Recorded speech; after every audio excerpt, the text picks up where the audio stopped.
बहुत समय पहले की बात है। किसी गांव में एक किसान रहता था। उस किसान की एक बहुत ही सुंदर बेटी थी। दुर्भाग्यवश गांव के जमींदार से उसने बहुत सारा धन उधार लिया हुआ था। जमींदार बूढ़ा और कुरूप था। किसान की सुंदर बेटी को देखकर उसने सोचा, क्यों न कर्जे के बदले किसान के सामने उसकी बेटी से विवाह का प्रस्ताव रखा जाए। जमींदार किसान के पास गया और उसने कहा, तुम अपनी बेटी का विवाह मेरे साथ कर दो, बदले में मैं तुम्हारा सारा कर्ज माफ कर दूंगा। जमींदार की बात सुनकर किसान और किसान की बेटी के होश उड़ गए। तब जमींदार ने कहा, चलो गांव की पंचायत के पास चलते हैं और जो निर्णय वे लेंगे उसे हम दोनों को ही मानना होगा। वो सब मिलकर पंचायत के पास गए और उन्हें सब कह सुनाया।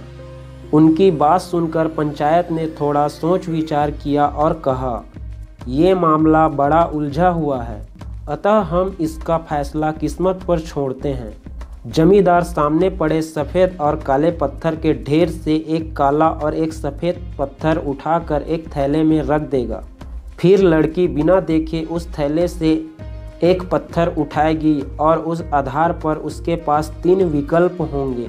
पहला, अगर वो काला पत्थर उठाती है तो उसे जमींदार से शादी करनी पड़ेगी और उसके पिता का कर्ज माफ़ कर दिया जाएगा। दूसरा, अगर वो सफ़ेद पत्थर उठाती है तो उसे जमींदार से शादी नहीं करनी पड़ेगी और उसके पिता का कर्ज भी माफ़ कर दिया जाएगा।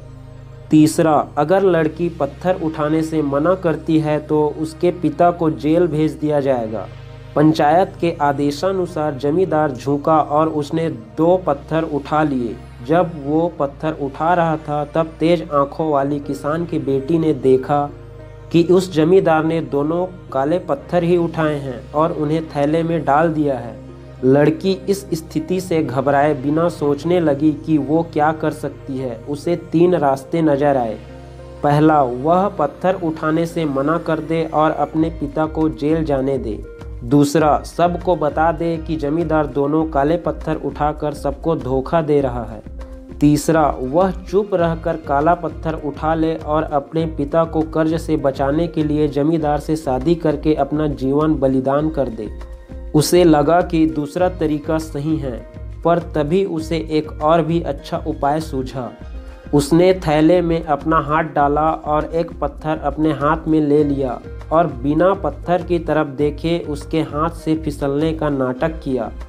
वह पत्थर अब हजारों पत्थर के ढेर में गिर चुका था और उनमें ही कहीं खो चुका था। लड़की ने कहा, मैं कितनी फूहड़ हूँ, लेकिन कोई बात नहीं, आप लोग थैले के अंदर देख लीजिए कि कौन से रंग का पत्थर बचा है। तब आपको पता चल जाएगा कि मैंने कौन सा पत्थर उठाया था जो मेरे हाथ से गिर गया। थैले में बचा हुआ पत्थर काला था। सब लोगों ने मान लिया कि लड़की ने सफ़ेद पत्थर ही उठाया था। जमींदार के अंदर इतना साहस नहीं था कि वो अपनी चोरी मान ले। लड़की ने अपनी सोच से असंभव को संभव कर दिया। इससे हमको शिक्षा मिलती है दोस्तों, हमारे जीवन में भी कई बार ऐसी परिस्थितियां आ जाती है जहां सब कुछ धुंधला दिखता है। हर रास्ता नाकामयाबी की ओर जाता हुआ महसूस होता है, पर ऐसे समय में यदि हम परंपरा से हटकर सोचने का प्रयास करें तो उस लड़की की तरह अपनी मुश्किलें दूर कर सकते हैं। तो ये प्रेरक प्रश्न कैसी लगी फ्रेंड? अच्छी लगी तो लाइक, शेयर, सब्सक्राइब, कमेंट करना ना भूलें। Thank you.